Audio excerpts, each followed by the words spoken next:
नमस्कार दोस्तों। HPSC PGT भर्ती के कुछ कैंडिडेट्स पिछले कुछ दिनों से यूट्यूब पर वीडियोज बनाकर सरकार और एचपीएससी के खिलाफ दुष्प्रचार कर रहे हैं। उनके खिलाफ सड़कों पर उतरकर प्रोटेस्ट भी कर रहे हैं, जिससे सरकार पर और एचपीएससी पर एक दबाव बने और वो खुद को विक्टिम दिखा सके और अपना ओल्ड सर्टिफिकेट होने के बावजूद पीजीटी की ज्वाइनिंग ले सके।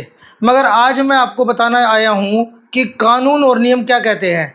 ये वीडियो देखने के बाद जो लोग सोसाइटी को गुमराह कर रहे हैं उनके सारे झूठे तर्क ढेर हो जाएंगे।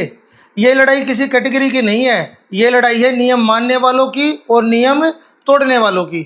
उनका सबसे पहला रोना है कि सरकार ने 16 जुलाई को बीसी सर्टिफिकेट के लिए नया नोटिफिकेशन निकाला और सर्टिफिकेट बनवाने की लास्ट तारीख 14 अगस्त थी। ये तो समय बहुत कम था और इस बीच सरल पोर्टल ढंग से काम भी नहीं कर रहा था। अरे शर्म करो, अगर पोर्टल नहीं चल रहा था तो बताओ बाकी कैंडिडेट्स ने अपने सर्टिफिकेट कैसे बनवा लिए। हमारे पास तो एक ऐसा कैंडिडेट भी है जिसने 14 अगस्त लास्ट डेट को भी सर्टिफिकेट बनवा कर सक्सेसफुली अपलोड किया। जब नियम मानने वाले नियम मान सकते हैं तो आप लोग नियम क्यों नहीं मान रहे? आपने अपने सर्टिफिकेट ने क्यों नहीं बनवाए? लापरवाही आपकी और रोना सरकार के सामने। उनका दूसरा तर्क है ये बीसी कैंडिडेट्स के साथ भेदभाव है। अरे कैसा भेदभाव? जो नए डिजर्विंग कैंडिडेट लगेंगे जो पर आपकी जगह, वो भी तो बीसी से बिलोंग करते हैं, वो किसी दूसरी कैटेगरी के थोड़ी है। क्या उनका हक नहीं मारा जा रहा है? उनके डॉक्यूमेंट पूरे हैं, उनके सर्टिफिकेट ऑन टाइम वाले हैं, फिर भी वो पिछले 1.5 साल से सफ़र कर रहे हैं और आप जॉब को होल्ड करवा के रखे हुए हो। और मैं जो ओबीसी ब्रिगेड के हरियाणा के अध्यक्ष हैं श्री राजेंद्र तंवर जी, उनको भी कहना चाहता हूँ कि वो भी ध्यान से सुने इस बात को कि रूल्स को देखें, रूल्स क्या कहते हैं, और उन बच्चों के बारे में भी सोचे जिनकी जॉब इन बच्चों के कारण पिछले 1.5 साल से रुकी हुई है। क्या वो बीसी कैटेगरी के बच्चे नहीं हैं? क्या वो आपकी कैटेगरी से बिलोंग नहीं करते हैं? या केवल आप एक पक्ष की ही बात करोगे, दूसरे पक्ष की बात नहीं करोगे? क्या उन दूसरे पक्ष के बच्चों के साथ अन्याय नहीं हो रहा है जिन्होंने सारे रूल्स माने फिर भी वो जॉब से बाहर है, 1.5 साल से सफ़र कर रहे हैं?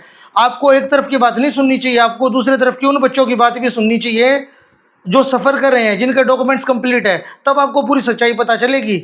उनका तीसरा तर्क है हम गरीब हैं। अरे भाई, जो कैंडिडेट्स जिनके डॉक्यूमेंट पूरे हैं, जो आपकी लापरवाही के कारण बाहर बैठे हैं, क्या वो अमीर है? ऐसा आपको पता है? उनमें से ज़्यादातर लोग बेहद गरीब हैं, बेहद गरीब परिवारों से आते हैं, जिन्होंने अपनी किताबों और पढ़ाई के लिए खून पसीना एक किया है। आप गरीबी और कास्ट का कार्ड खेल रहे हो और डिजर्विंग बीसी कैंडिडेट्स का हक मानने की कोशिश कर रहे हो। आप लोग कोई छोटी नौकरी के लिए नहीं, group B gazetted officer PGT teacher बनने जा रहे थे, जो आगे चलकर पूरी सोसाइटी और बच्चों का भविष्य तय करेंगे। अगर आप एक एडवर्टीजमेंट के रूल्स और डेट से ध्यान से नहीं पढ़ सकते तो आप बच्चों को क्या सिखाएंगे? सुप्रीम कोर्ट के मोहित कुमार 2025 और पूनम द्विवेदी अप्रैल 2026 जजमेंट्स ने साफ कर दिया है कि एडवर्टाइजमेंट के रूल्स फाइनल होते हैं और कैंडिडेट्स की लापरवाही की वजह से बाकी लोगों का हक नहीं मारा जा सकता। लापरवाही आपकी है और इस गलती को एक्नॉलेज तो करते नहीं हो, बल्कि मर्सी चांस की सरकार से भीख मांगने में लगे हुए हो। और सुन लो, जो आप लोग सरकार को धमकी दे रहे हैं कि हम वोट नहीं देंगे, तो ध्यान से सुनो इस बात को। अगर आप वोट नहीं देंगे तो जो जेन्युइन बीसी कैंडिडेट्स लगेंगे वो सरकार को वोट देंगे, उनके परिवार सरकार को वोट देंगे। आप कह रहे हो कि हम सरकार के खिलाफ दुष्प्रचार करेंगे। अरे बच्चे जो डिजर्विंग है वो लगेंगे तो सरकार के लिए वो प्रचार करेंगे, अच्छा प्रचार करेंगे सरकार के लिए। सियासत कानून से बड़ी नहीं हो सकती। 7 नवंबर 2024 को सुप्रीम कोर्ट की 5 जज कॉन्स्टिट्यूशन बेंच ने यूनानिमसली ये तय किया था rules of the game can not be changed Midway. भर्ती शुरू होने के बाद पिछली तारीख से नियम नहीं बदले जा सकते। अगर इस अनकॉन्स्टिट्यूशनल फैसले से इनएलिजिबल लोगों को अंदर लाया गया भी तो हम सड़क से लेकर हाई कोर्ट और सुप्रीम कोर्ट तक लड़ेंगे और इस रूल की धज्जियां उड़ा देंगे। एएमओ भर्ती में भी बिल्कुल यही हुआ था। और एचपीएससी ने सुप्रीम कोर्ट तक लड़कर जीत हासिल की थी। पीजीटी में भी यही नियम लागू होगा, अंजाम यही होगा जो एमओ में हुआ था। और कोर्ट ये जो डिसीजन दे रही है, इनके पीछे पे बेस क्या है? इनके पीछे पे बेस है आर्टिकल 14 जो समानता का अधिकार देता है। विज्ञापन जारी होने के बाद नियमों को रिलैक्स करके कुछ कैंडिडेट्स को फायदा पहुंचाना और दूसरे योग्य उम्मीदवारों के साथ भेदभाव करना समानता के अधिकार के खिलाफ है। तो आर्टिकल 14 के कारण सुप्रीम कोर्ट ने फैसला दिया था। आर्टिकल 16 अवसर की समानता, विज्ञापन की शर्तों पर भरोसा करके जिन बच्चों ने तैयारी की और जो कट ऑफ में आ रहे थे, उनके चयन के अधिकार को बीच प्रक्रिया में नियम बदलकर छीना नहीं जा सकता। ये सार्वजनिक रोजगार में समान अवसर के सिद्धांत का हनन करता है। इस वजह से सुप्रीम कोर्ट ने फैसला दिया था। डॉक्ट्राइन ऑफ लेजिटिमेट एक्सपेक्टेशन, कानून में एक सिद्धांत है कि अगर किसी विज्ञापन के आधार पर उम्मीदवार को यह उम्मीद है कि चयन प्रक्रिया उसी तय नियम से होगी, तो सरकार बिना किसी ठोस कारण के, बिना किसी उचित कारण के उस उम्मीद को बीच में नहीं तोड़ सकती, इसलिए रूल्स नहीं बदल सकती। सुप्रीम कोर्ट के अनुसार किसी भी विज्ञापन के नियम और शर्तों की पवित्रता, सैंक्टिटी ऑफ एडवर्टाइजमेंट को किसी भी कीमत पर कम या कमजोर नहीं किया जा सकता। इसका मतलब है कि विज्ञापन में जो नियम, योग्यता, अंतिम तिथि, कट ऑफ डेट तय कर दी गई है, उनका सख्ती से पालन होगा ही होगा और वो पालन होना चाहिए। और एचपीएससी पीजीटी 2024 में भी वो पालन होकर रहेगा। चलिए, अगर आपको लगता है कि कानून और नियम सहानुभूति पर चलते हैं, तो आपको मैं एक बहुत ही अच्छा एग्जाम्पल देकर समझाता हूँ। विनेश फोगाट का ओलंपिक केस, फाइनल में उनका वेट सिर्फ 100 ग्राम ज़्यादा निकला था। पूरे देश की सहानुभूति विनेश फोगाट के साथ थी, खुद सरकार उनके साथ खड़ी थी। मगर court of arbitration for sport CAS ने क्या कहा? उन्होंने कहा कि रूल्स आर रूल्स।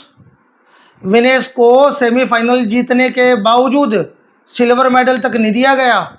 जब इतने बड़े इंटरनेशनल लेवल पर देश की सबसे बड़ी बेटी के साथ नियम में 100 ग्राम की भी ढील नहीं दी गई, तो आप लोग महीनों पुराने सर्टिफिकेट लेकर छूट कैसे मांग सकते हैं? इसलिए सोसाइटी को गुमराह करना बंद कीजिए और डिजर्विंग कैंडिडेट्स का टाइम खराब करना बंद करिए।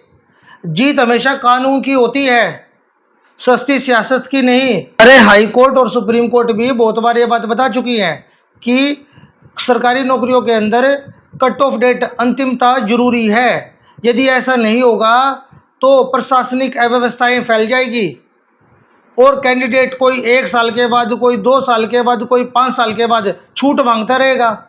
ऐसे तो भर्तियां कभी पूरी नहीं होगी। इसलिए सोसाइटी को गुमराह करना बंद कीजिए और डिजर्विंग कैंडिडेट्स का टाइम खराब करना भी बंद कीजिए। और यदि आप नहीं मानोगे तो हम आपके साथ सड़कों पर लड़ने के लिए तैयार हैं और हाई कोर्ट और सुप्रीम कोर्ट तक लड़ने के लिए तैयार हैं। पर काम जो एचपीएससी में होगा वो रूल्स के अकॉर्डिंग ही होगा। जो ऐसा फैसला एमओ में लागू हुआ था वैसा ही पीजीटी में लागू होगा। हम पीछे हटने वाले नहीं हैं। आप सरकार पर दबाव बनाकर, दुष्प्रचार करके यदि अपने पक्ष में फैसला ले भी आए तो पीजीटी के जिन कैंडिडेट्स के डॉक्यूमेंट्स पूरे हैं उनको ज्वाइनिंग लेने में टाइम लग जाएगा बस, पर ज्वाइनिंग तो उनकी होकर रहेगी। हम हाई कोर्ट में लड़ेंगे, सुप्रीम कोर्ट में लड़ेंगे और जीत कर रहेंगे। तो आप सरकार के खिलाफ दुष्प्रचार करना बंद कर दीजिए और सरकार से अनकॉन्स्टिट्यूशनल काम करवाना बंद कर दो। उनसे भी वो काम करवा रहे हो जो कानून संगत नहीं है। और दोस्तों, अगर आपको लगता है कि नियम सबके लिए एक होने चाहिए तो इस वीडियो को ज़्यादा से ज़्यादा शेयर कीजिए ताकि सच सरकार और हर कैंडिडेट तक पहुँचे। जय हिंद, जय भारत।